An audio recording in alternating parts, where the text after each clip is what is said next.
in her punches. Indeed, she's a very powerful woman. I'm talking about world-class athlete and daughter of Muhammad Ali, Miss Laila Ali, joining us today on Kababayan LA to talk about her commonalities with the Filipino people. Laila Ali, hello and welcome to Kababayan LA, along with Dr. Clyde Yancey, President of American Heart Association. Laila, my first question. Hi, how are you? My first question to you, Laila, you seem to have a lot in common with the Filipino people. First is a love for boxing, love for Muhammad Ali, and love for Manny Pacquiao. Oh yes, I'm a Pacquiao fan. You know, you have to appreciate someone who does their thing in the ring like he does.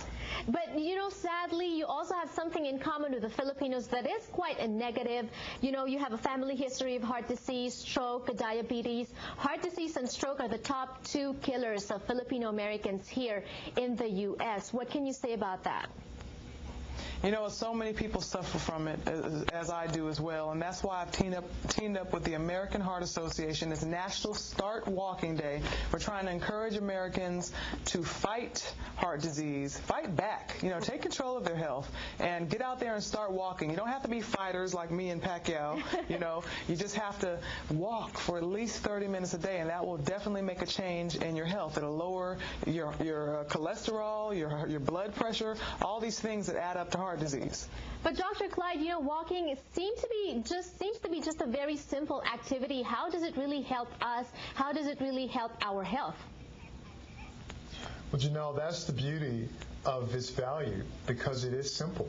It means that anyone can do it. It's just a commitment, just an agreement to start walking. And today we hope people will take this message to heart and walk 30 minutes and then incorporate it in a lifestyle that will go on and on and on. But the benefits are real.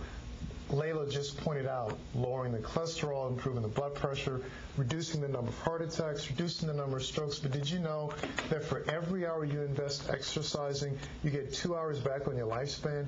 That is a really good return on investment, and that's a value that we should all tap into because it makes a real difference. Well, thanks for sharing that with us. What an eye-opener. You know, every hour of walking, you get 2 hours extended for your 2-hour extension to your life. But Laila, some people might be thinking it's easy for you to say that you lead a very active lifestyle, but what about for those people who don't have enough time to exercise or to even walk?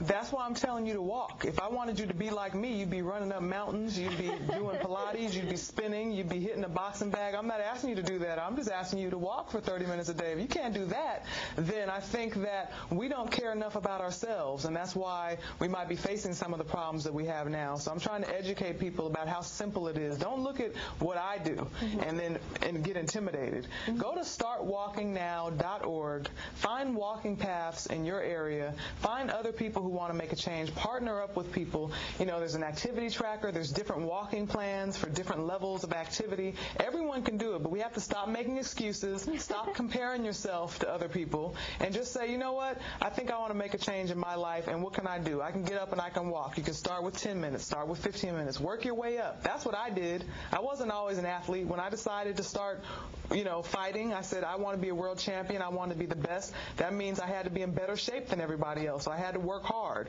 But everyone doesn't have to do that. They just have to do something that's more than what they're already doing. So if you're sitting on the couch and you get up and you start walking for 10 or 15 minutes a day, it's going to make a change. And then you're going to get to a point where you're like, I want to do more. And then you'll get to a point where you don't feel right unless you do work out. Right. And that's where I am now. Fair enough, Laila, but what about Dr. Clyde? Some people, another excuse is that they work behind the desk at the office the whole day. What do you tell them? We tell them to think about what you just said, sitting behind the desk. The short version is stand up. Instead of sending the email, go visit the colleague. Take the time to walk to lunch. Take the time to get off the public transportation 2 or 3 exits before you usually do, so you have more opportunity to walk. Park the car further away so that at the beginning of the work and the end of the work, you're getting some more exercise in. Point is, everyone can find a way to build exercise into their routine. I know people are spending many more hours a year at work, and it takes away from leisure time, even family time. But that means we have to be even more diligent about finding a way to build activity into what we do every day. I know what my schedule is like. I can make that happen. Laila can make that happen. I think anyone can make it happen once the priority is there. Dr. Clyde, Laila, thank you for giving us your great pieces of advice this afternoon. One last question for you, Laila. What is the greatest advice you've ever gotten from your dad? You know what? You're talking about as far as boxing was concerned or life? Life, as far as life is concerned. You know what? To always treat people with respect, no matter what they do in life or what their level of income is, and never step on anybody to get ahead. All right, well said. Thank you so much. Thank you, Dr. Clyde Yancey, President of American Heart Association, and Laila Ali. Of course, we're proud of you. Thank you. I appreciate it. Thank you so much.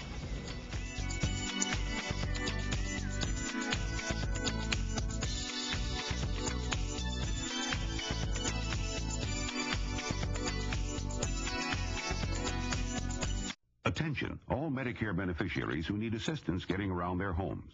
There is a Medicare benefit that may qualify you for a new power chair